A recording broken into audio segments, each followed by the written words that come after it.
महाभारत के 7 सबसे शक्तिशाली शस्त्र जो रणभूमि में लाते थे विनाश ही विनाश। आइए जानते हैं उसके बारे में। महाभारत का युद्ध केवल मानव इतिहास की सबसे भीषण लड़ाइयों में से एक था, बल्कि यह दिव्य अस्त्र शस्त्रों के प्रयोग का भी अद्वितीय उदाहरण है। इस महायुद्ध में केवल तलवारें और धनुष बाण ही नहीं चले, बल्कि ऐसे दिव्य शस्त्रों का प्रयोग हुआ जिनकी शक्ति से समस्त सृष्टि कांप उठी। इन शस्त्रों की शक्ति इतनी प्रचंड थी कि वे न केवल सेनाओं का सर्वनाश कर सकते थे, बल्कि ब्रह्मांडीय संतुलन को भी बिगाड़ सकते थे। इस कथा में हम विस्तार से जानेंगे महाभारत के 5 सबसे शक्तिशाली शस्त्रों के बारे में, उनके निर्माण, उपयोग, प्रभाव और उनके पीछे छिपे रहस्यों की संपूर्ण गाथा। पहला, ब्रह्मास्त्र, ब्रह्मा का वरदान, विनाश का पर्याय, उत्पत्ति और रहस्य। ब्रह्मास्त्र को स्वयं सृष्टिकर्ता ब्रह्मा ने निर्मित किया था। यह शस्त्र केवल अत्यंत तपस्वी और योग्य योद्धाओं को ही प्राप्त होता था। इसके प्रयोग से संपूर्ण क्षेत्र जलकर भस्म हो जाता है। विनाश की क्षमता, ब्रह्मास्त्र जब छोड़ा जाता था तो उसके प्रभाव क्षेत्र में आने वाले समस्त जीव, वन, जलाशय, पर्वत और नगर नष्ट हो जाते थे। यह परमाणु बम से भी अधिक घातक माना गया है। कौन कौन था धारक?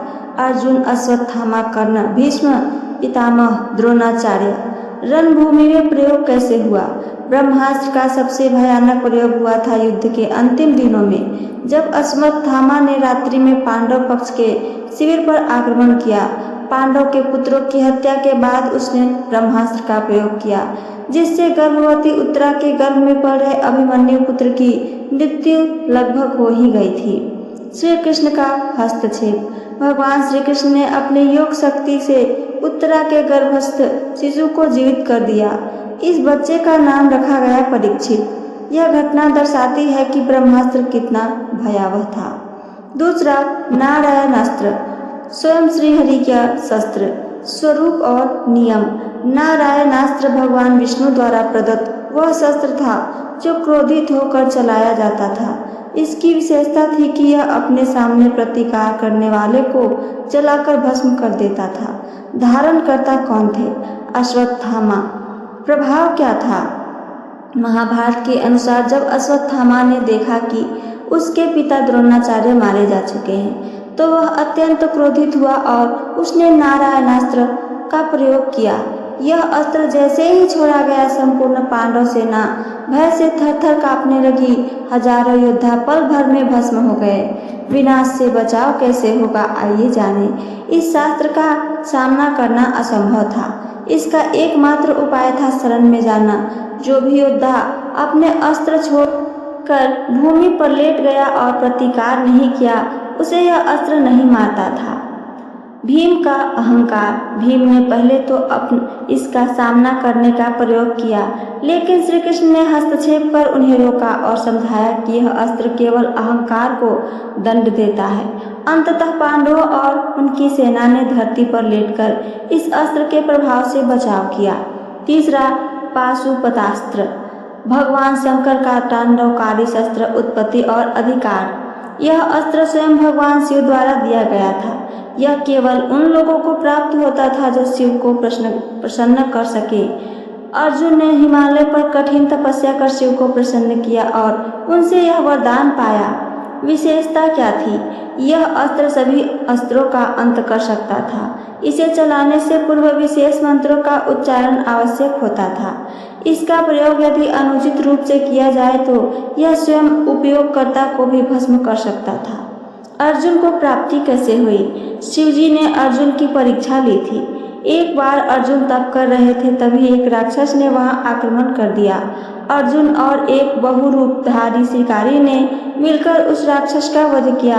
बाद में ज्ञात हुआ कि वह शिकारी स्वयं शिव थे। तब शिव ने प्रसन्न होकर उन्हें पाशुपतास्त्र दिया था। रणभूमि में प्रयोग कैसे होता था?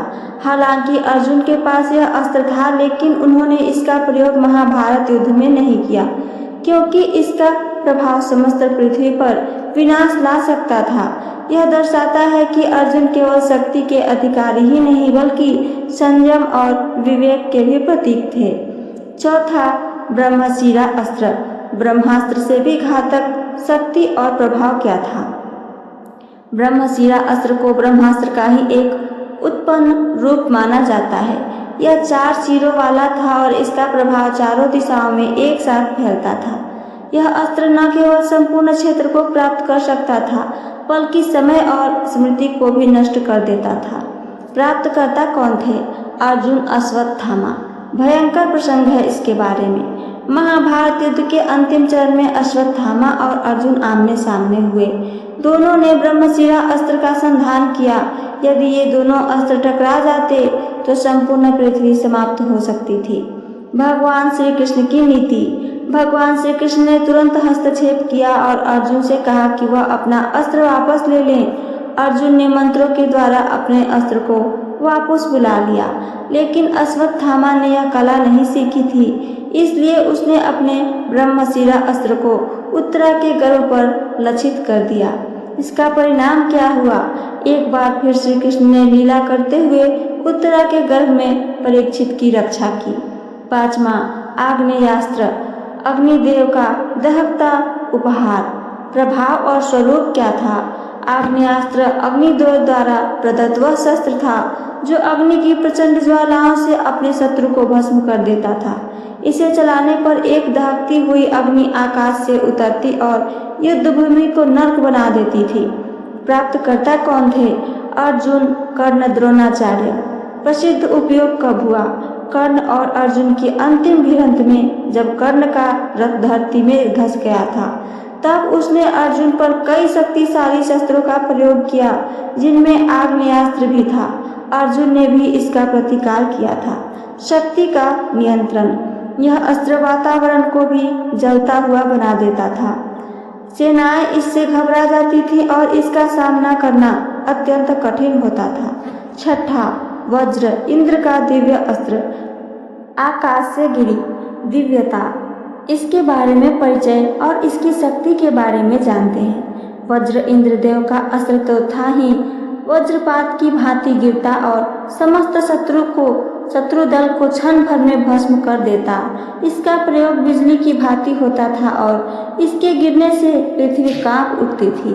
प्रसंग, युद्ध में इसका सीधा प्रयोग नहीं हुआ, लेकिन इंद्र ने कर्ण की परीक्षा ली थी जब उन्होंने इंद्र को दान में अपनी कवच कुंडल दे दिए थे।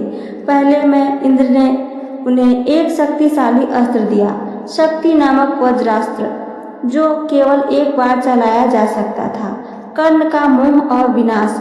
कर्ण ने वह अस्त्र अर्जुन पर न चलाकर घटोत्कच पर चलाया, जिससे वह युद्ध भूमि से हट गया, लेकिन अर्जुन की रक्षा हो गई। यह रणनीतिक हार भी थी और विजय भी। 7वां विष्णु चक्र यानी सुदर्शन चक्र। श्री कृष्ण की दिव्य शक्ति, स्वरूप और दिव्यता। सुदर्शन चक्र भगवान विष्णु का सबसे शक्तिशाली शस्त्र था। इसे श्री कृष्ण अपनी उंगली पर धारण करते थे और इसका वेग इतना तीव्र था कि यह समय और दिशा को काटता हुआ चलता था।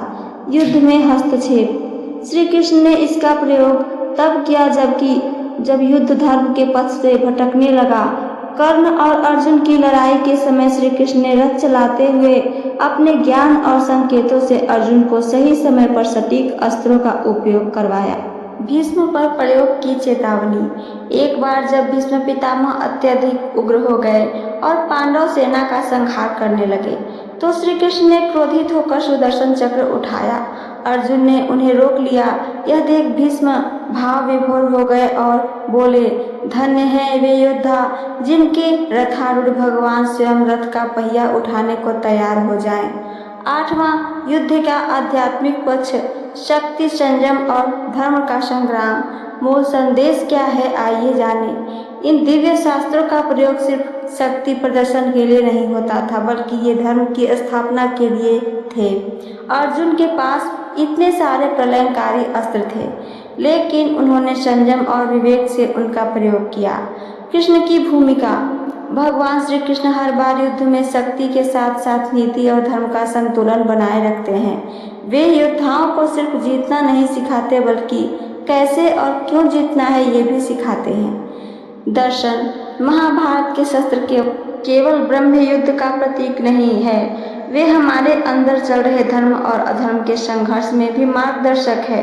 ब्रह्मास्त्र हमारा क्रोध हो सकता है, पशुपतास्त्र हमारा आत्मबल, नारायणास्त्र हमारा अहंकार, और इनका संतुलन ही जीवन की विजय है। उपसंहार में एक भावनात्मक स्पर्श। जब रणभूमि में शंख बजते थे तो केवल अस्त्र नहीं उड़ते थे संस्कार, परंपरा और धर्म की रक्षा के संकल्प। महाभारत का युद्ध भले ही समाप्त हो गया हो, पर हर युग में युद्ध शेष है, बुराई के विरुद्ध अच्छाई का। और इन दिव्य शस्त्रों की कथा हमें यह सिखाती है कि शक्ति तभी सार्थक है जब वह मर्यादा में हो। ये सबका उपसंहार आइए सुनते हैं। महाभारत युद्ध केवल शारीरिक शक्ति की नहीं बल्कि आध्यात्मिक, मानसिक और दिव्य शक्तियों की भी परीक्षा थी। इन 5 शस्त्रों ने उन युद्ध को केवल एक युद्ध नहीं रहने दिया बल्कि संपूर्ण सृष्टि के भाग्य को निर्धारित करने वाला संघर्ष बना दिया। यदि श्री कृष्ण जैसे युग पुरुष का मार्गदर्शन न होता तो इन अस्त्रों का परिणाम पृथ्वी के लिए अत्यंत विनाशकारी हो सकता था। आज भी जब हम इन शस्त्रों की गाथा पढ़ते हैं तो यह केवल युद्ध कथाएं नहीं लगती बल्कि यह चेतावनी देती है, शक्ति का प्रयोग सदैव धर्म के मार्ग पर ही हो, अन्यथा अवश्यंभावी है। तो ये थी मेरी आज की कहानी और इससे जुड़ी जानकारी। अगर मेरी कहानी और जानकारी पसंद आई हो तो चैनल को सब्सक्राइब करके वीडियो को लाइक करना ना भूलें। साथ साथ प्यारा सा कमेंट करके हमें ज़रूर बताइए। सुनने के लिए धन्यवाद। जय श्री कृष्ण। राधे राधे।